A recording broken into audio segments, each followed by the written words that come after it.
Jadi di sini saya sebagai moderator dari presentasi pada kali ini membawakan materi paragraf pada pagi hari ini. Pertama dan utama, mari kita semua berdoa menurut kepercayaan masing-masing. Berdoa mulai.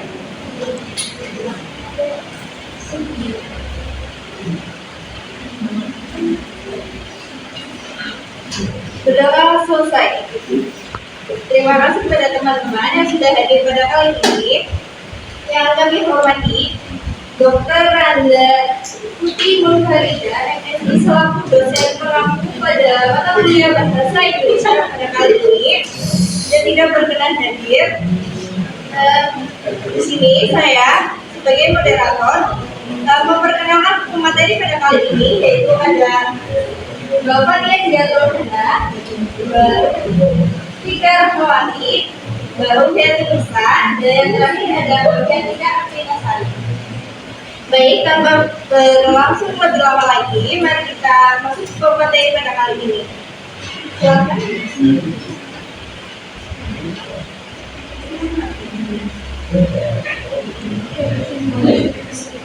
Ya, pada hari ini kita akan membahas mengenai paragraf. Paragraf sendiri itu apa sih? Ada yang tahu, teman? Harusnya di SD udah diajarkan ya. Tapi kita ulang lagi.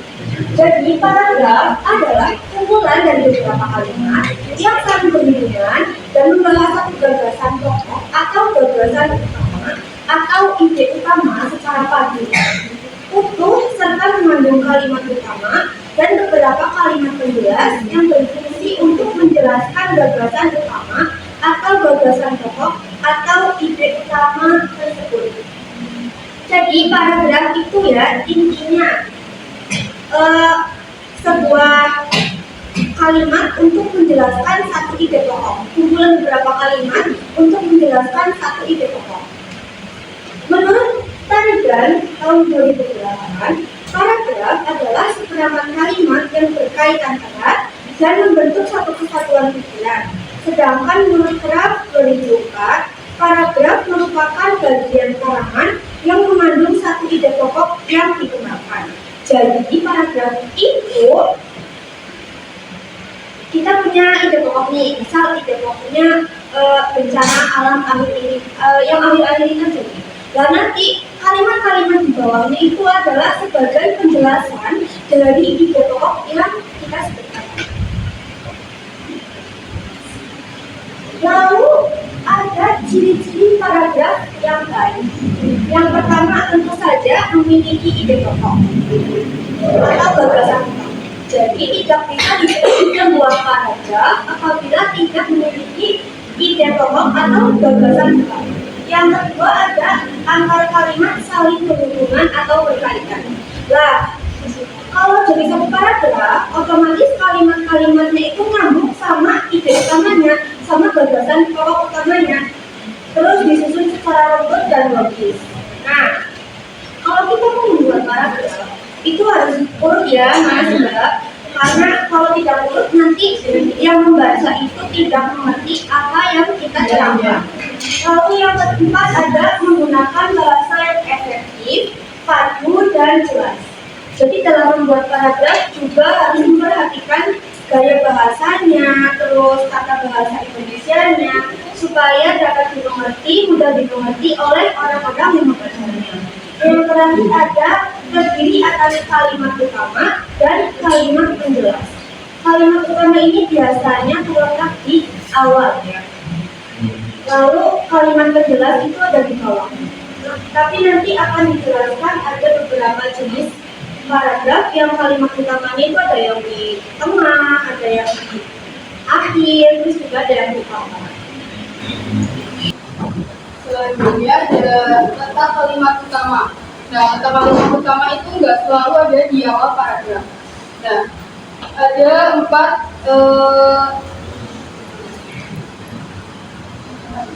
jenis letak kalimat utama. Yang pertama adalah paragraf deduktif. Jadi paragraf yang memiliki ide pokoknya itu ada di awal kalimat. Nah, terus diikuti oleh kalimat-kalimat penjelas sebagai penguat. Nah, jenis paragraf ini paling sering digunakan dalam tulisan ilmiah. Terus yang kedua ada paragraf induktif, yakni ide pokoknya ada di akhir kalimat. Terus yang selanjutnya ada paragraf campuran. Kalau di paragraf campuran ini, ide pokoknya itu ada di awal sama di akhir. Jadi ada dua. Terus yang selanjutnya ada paragraf deskriptif atau naratif, yakni paragraf yang menggambarkan objek, orang, tempat, atau suasana secara rinci, sehingga pembaca seolah-olah dapat melihat atau merasakan yang dijelaskan. Sedangkan naratif merupakan paragraf yang menceritakan peristiwa atau kejadian secara runtut. Kalau deskriptif itu kayak paragraf yang mendeskripsikan, terus kalau naratif itu yang menceritakan peristiwa. Jenis-jenis paragraf berdasarkan tujuannya dibagi menjadi 5, yakni paragraf narasi, paragraf deskripsi, paragraf eksposisi, paragraf argumentasi, dan paragraf persuasi. Kalau narasi ini biasanya bertujuan untuk menceritakan suatu peristiwa.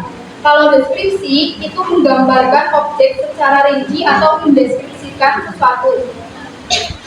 Kalau paragraf eksposisi biasanya berisi informasi. Terus kalau paragraf argumentasi itu biasanya menyampaikan pendapat atau argumen disertai dengan alasan-alasannya. Yang terakhir ada paragraf persuasi yang bertujuan untuk memengaruhi pembaca, misalkan ajakan atau larangan seperti itu. Baik, kita lanjut ya teman-teman. Syarat paragraf yang baik itu harus memenuhi 4 syarat. Yang pertama itu ada kesatuan atau unity. Kesatuan atau unity itu semua kalimat dalam paragraf itu harus membahas satu gagasan utama dan tidak menyimpang dari topik. Selanjutnya yang kedua ada kepaduan atau koherensi. Artinya itu antar kalimat harus saling berhubungan secara logis sehingga sebuah paragraf itu mudah dipahami. Selanjutnya yang ketiga ada kelengkapan atau completeness. Itu artinya paragraf itu harus memiliki kalimat utama dan juga kalimat penjelas yang cukup untuk mendukung gagasan utama. Selanjutnya yang keterpaduan struktur. Susunan paragraf itu harus teratur dan juga sistematis agar kalimat utama itu bisa jelas. Selanjutnya itu ada kesalahan hukum dalam penulisan paragraf. Yang pertama, lebih dari satu gagasan utama. Paragraf itu menjadi tidak fokus karena membahas beberapa ide sekaligus. Yang kedua, kalimat tidak saling berkaitan. Kalimat berdiri sendiri sehingga paragraf itu terasa tidak padu. Yang ketiga, penggunaan kata hubung yang tidak tepat. Kata hubung yang salah dapat membuat hubungan akar kalimat itu jadi tidak jelas. Yang keempat, paragraf terlalu panjang dan terlalu pendek. Paragraf yang terlalu panjang itu juga membuat pembaca itu menjadi mudah lelah. Sedangkan kalau misalkan terlalu pendek itu gagasan menjadi kurang jelas. Selanjutnya, peran paragraf dalam karya ilmiah. Dalam karya ilmiah, paragraf itu berfungsi untuk mengorganisasi ide secara logis. Paragraf itu membantu menyusun gagasan agar utuh dan juga sistematis. Yang kedua, menjaga kejelasan argumentasi. Setiap paragraf itu memperjelas satu pokok argumen sehingga dapat dipahami. Yang ketiga, memperkuat sistematika penulisan akademik. Paragraf yang baik dalam ilmiah itu jadi lebih rapi, terstruktur, dan sesuai dengan kaidah akademik. Berikutnya yaitu sesi tanya jawab. Dari semua teman-teman yang ada di sini, siapa tahu ingin bertanya lebih lanjut atau belum paham nih soal materi paragraf, boleh bertanya. Perkenalkan, nama saya Dodi Saputra di PGSD kelas SDA.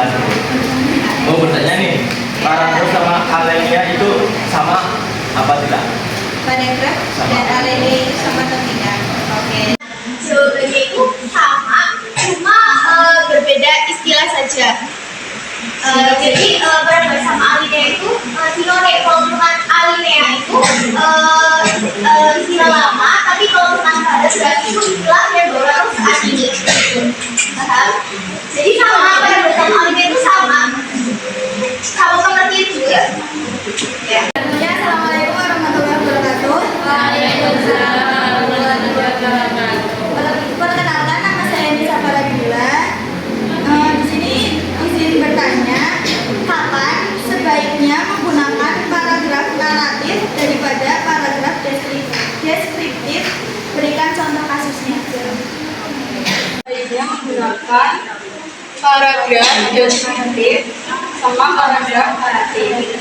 Nah, kalau paragraf deskriptif ini kan menggambarkan objek, orang, tempat atau suasana. Jadi kalau paragraf deskriptif ini itu kita gunakan saat ingin melukiskan suatu objek, tempat atau suasana. Misalnya wajahnya yang cantik atau rupawan, terus yang putih, berarti kan itu mendeskripsikan wajah seseorang, bisa jadi ya secara lebih detail. Ya, menggambarkan. Sedangkan paragraf naratif itu saat kita ingin menceritakan serangkaian peristiwa atau kejadian secara kronologis, biasanya untuk menyampaikan berita. Terus perbedaan yang mencolok itu biasanya kalau deskripsi itu fokus pada satu momen atau satu objek yang akan dideskripsikan secara detail. Sedangkan kalau naratif itu fokusnya pada serangkaian kejadian, kayak misal ada banjir, nah kita menceritakan rangkaian bisa terjadinya banjir itu bagaimana, kayak gitu. Iya. Kasus yang deskriptif itu apa aja? Biasanya. Kalau deskriptif itu seperti tadi, misal kita mau menggambarkan seseorang itu, misal dia wajahnya cantik, putih, atau enggak mungkin kulitnya sawo mata, seperti itu. Kalau misalnya naratif itu harus didasarkan oleh keterangan waktu, gitu Mbak.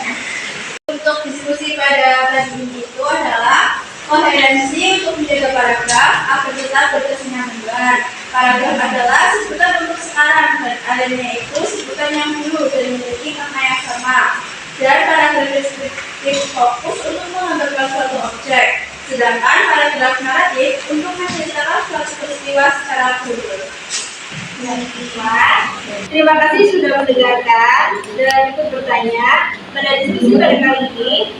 Wassalamualaikum warahmatullahi wabarakatuh. Waalaikumsalam.